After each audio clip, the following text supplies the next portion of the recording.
Hola, buenas tardes, bienvenidos y bienvenidas al sexto capítulo de cómo armar una huerta casera en tiempos de cuarentena. En el capítulo de hoy, finalmente vamos a poder trabajar con nuestras hortalizas que pusimos a rebrotar y con los almácigos que ya tenemos listos. Pero antes que todo, es necesario ver cuál es el espacio que tenemos para poner nuestra huerta. En el fondo, planificar nuestra huerta. En mi caso, voy a trabajar con este bancal, que es un bancal en altura para que sea más fácil su trabajo. Este es muy recomendable, por ejemplo, para personas con escasa movilidad o que tienen espacios reducidos. Y es mucho más fácil porque uno lo puede transportar si es que quiere buscar más luz o cosas de ese estilo. Lo importante entonces es ver cuánta área tenemos, ver también el tipo de tierra que tenemos a disposición. En este caso es una tierra arcillosa que retiene mucha humedad y también le incorporé compost y humus que tenía en mi casa. Así que la retención de humedad que tiene esta tierra es muy buena. También tienen que ver el sombreamiento que le da. En este momento me llega sombra porque está el sol detrás de un árbol, pero por lo general día a día con la luz que hay en verano y también en otoño le llega más o menos la mitad de las horas de luz que hay, le llega sin problema. Entonces igual por eso lo puse aquí. Y también es importante que si lo van a hacer directo al suelo, que trabajen la tierra antes de sembrar. Es decir, que tienen que mullirla, o sea, mover la tierra, airearla. Y también si encuentran, por ejemplo, terrones más grandes que esto, la idea es que la capa superficial quede sin terrones para que no sea difícil la emergencia, la brotación y la producción de raíces principales. También es muy importante que tengan en cuenta cuáles son las especies que ustedes quieren que tenga la huerta. Entonces para eso tienen que conversar con la comunidad que van a armar la huerta y ver cuáles son las especies de interés. Porque por ejemplo no vamos a poner apio si es que a nadie le gusta el apio o cosas de ese estilo. Así que es una recomendación muy importante. Después al momento que ya tengamos nuestra lista de hortalizas de primavera y verano que nos gustan, ver cuáles son las de invierno, perdón, las de primavera y verano que nos gustan y también las de invierno. Y en este caso, como estamos en otoño e invierno, vamos a trabajar con esas y ver cuáles son las semillas que tenemos para ver si realizamos una siembra directa o una técnica del másico trasplante. Como dijimos en el segundo capítulo, primero tenemos que ver el tamaño de la semilla.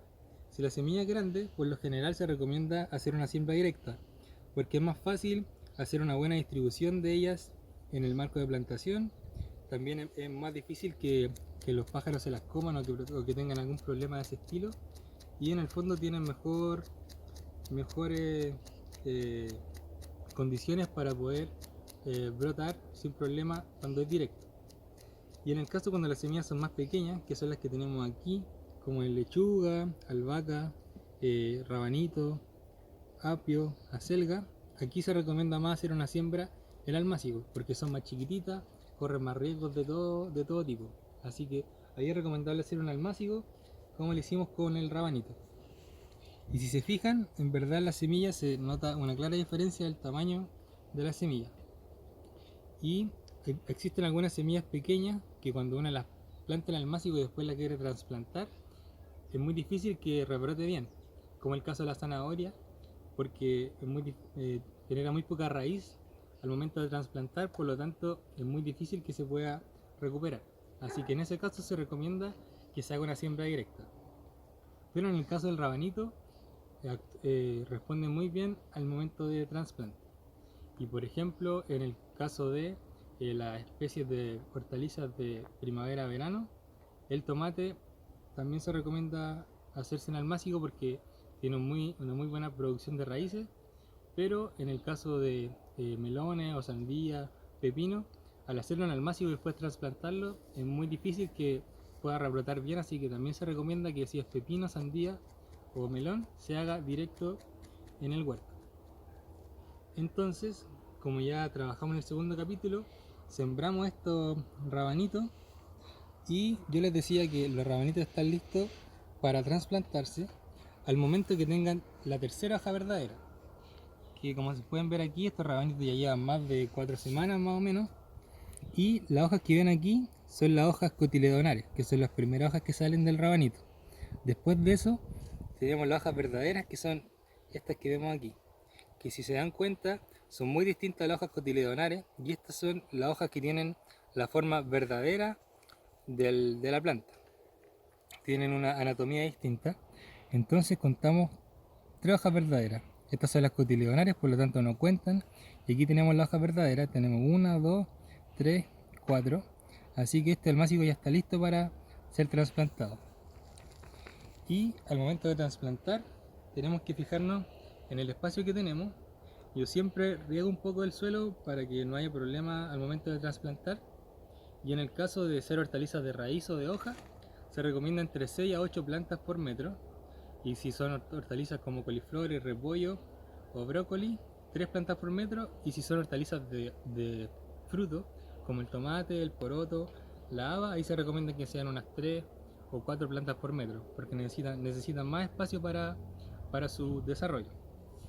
Entonces en este caso vamos a plantar, tenemos rabanito, que plantaremos 4 a lo largo, porque esto es de 50 centímetros. Vamos a plantar 4 rabanitos a lo largo. Vamos a hacer 2 hileras de rabanito, 2 o 3 hileras. Y después de eso, vamos a tener aquí 3 hileras de rabanito. Vamos a poner después los ajos que teníamos rebrotando, y como pueden ver ya están excelentes para trasplantar. Igual, como dije en el segundo video, estos pueden mantenerse aquí sin problema, pero voy a trasplantarlo igual para ver cómo se manejan asociados con los otros cultivos. Y finalmente voy a poner el apio y la lechuga. Al momento de sembrar un policultivo, es decir, una variación de cultivo en el mismo huerto, tenemos que tener en consideración la asociación de cultivos, porque muchas veces que una especie genera químicos o sustancias que no permiten que otras especies se lleven bien o que se reproduzcan bien cercanas a ella. Entonces por eso existen unas tablas que van diciendo cuáles especies se llevan bien en el fondo con otras especies. En este caso, viendo esa tabla, vamos a considerar estas 4 especies que tenemos aquí. Y cuando vamos a sembrar, siempre tenemos que buscar que sea un cultivo escalonado en altura. Es decir, nosotros ponemos al sur las especies que son más grandes, y así hasta hacia el norte ponemos las especies que son más pequeñas, para que así cuando el sol llegue no vaya a generar un sombreamiento con la otra especie, porque si ponemos la especie más grande acá, va a sombrear el resto. Entonces, si tuviéramos un haba o una arveja, iría acá, después aquí iría un apio, una lechuga, después, como en este caso, ajo, y después ya los rabanitos o zanahorias, que son de raíz. Así que eso por la parte de la asociación de cultivo. Y para que les quede más claro, un ejemplo muy común es la milpa, que se utilizaba mucho por los pueblos originarios, que es una asociación de cultivo de choclo, poroto y calabaza. Y el choclo necesita mucho nitrógeno, que en este caso el poroto se lo entrega a través de la fijación de nitrógeno en el suelo, y aparte el choclo, como tiene un tallo tan grande, permite que el poroto pueda crecer por el tallo del choclo, y en el fondo generan una simbiosis súper potente. Y aparte está la calabaza, que como saben crece de rastrero, que crece por el suelo, entonces va protegiendo el suelo del exceso de crecimiento de maleza. Entonces tenemos en el mismo espacio 3 especies que nos entregan proteína, carbohidratos y vitaminas. Así que eso por ejemplo es una buena asociación de cultivo que se puede dar en un mundo urbano sin problema. Así que ahora vamos a pasar a plantar. Vamos a partir con el rabanito.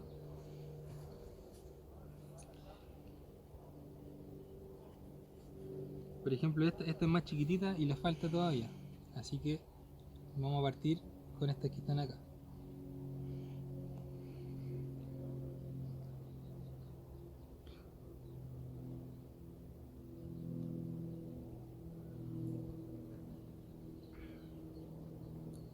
La idea es que sea así, con mucho cuidado al sacarlo para que las raíces no se dañen.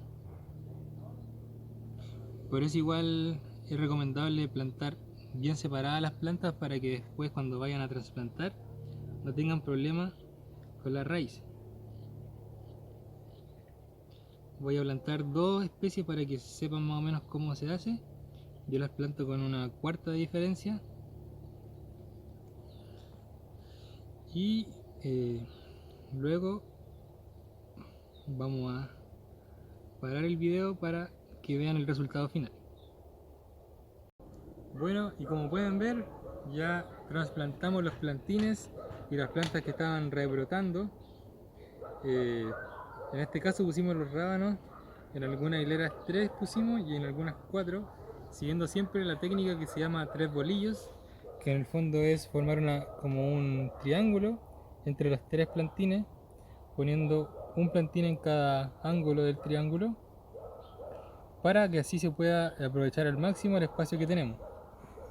En el caso del ajo, solamente tenía 2 plantas, así que las planté 2 en la hilera. Después puse la lechuga que estaba rebrotando. Tiene unos 2 o 3 brotes solamente, no fue muy exitosa, pero igual yo creo que con este suelo va a andar bien. El apio rebrotó súper bien, sin ningún problema, así que excelente.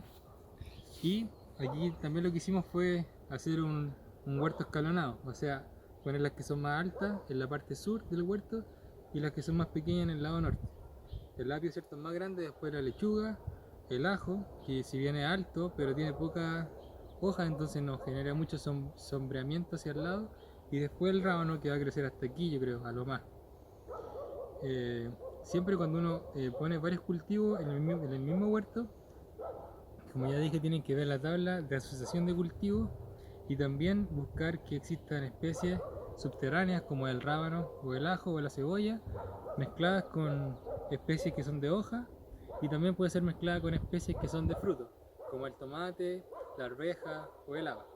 Por ejemplo, si esto fuese un huerto a piso, se recomienda poner arvejas o habas de invierno en la parte más hacia el sur, para que así sea escalonado y no genere sombramiento en las otras.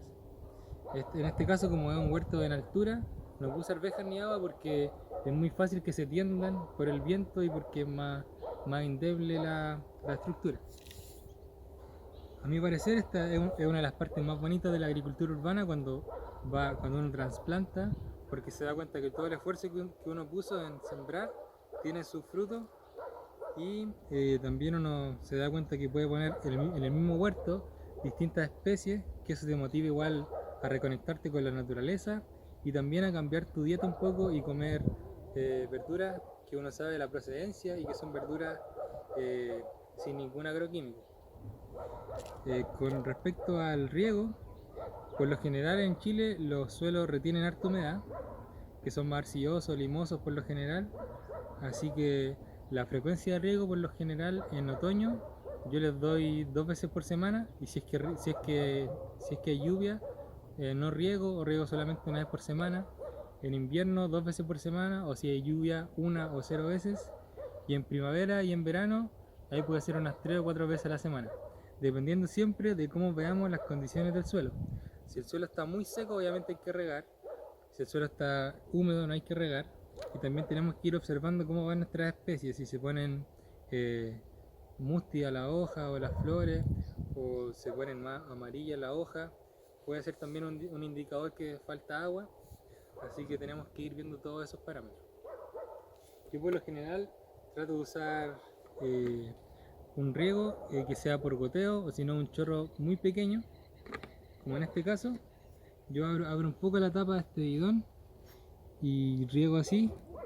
Sobre todo es importante tener un riego de esta forma en la primera semana del cultivo en el huerto, porque si no se pueden dañar la hoja y no puede ser, en el fondo, no es beneficioso para la planta.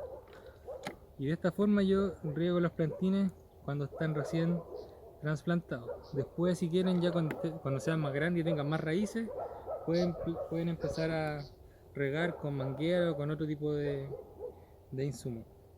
Y en el fondo ya regué de la misma forma con todo el huerto. Así que eso es por el capítulo de hoy. Muchas gracias por seguirnos, por ver el video, y cualquier consulta nos preguntan por DM, en la publicación igual pueden dejar sus comentarios. Nosotros estamos ahí para ayudarlos. Muchas gracias y aguante en la cuarentena.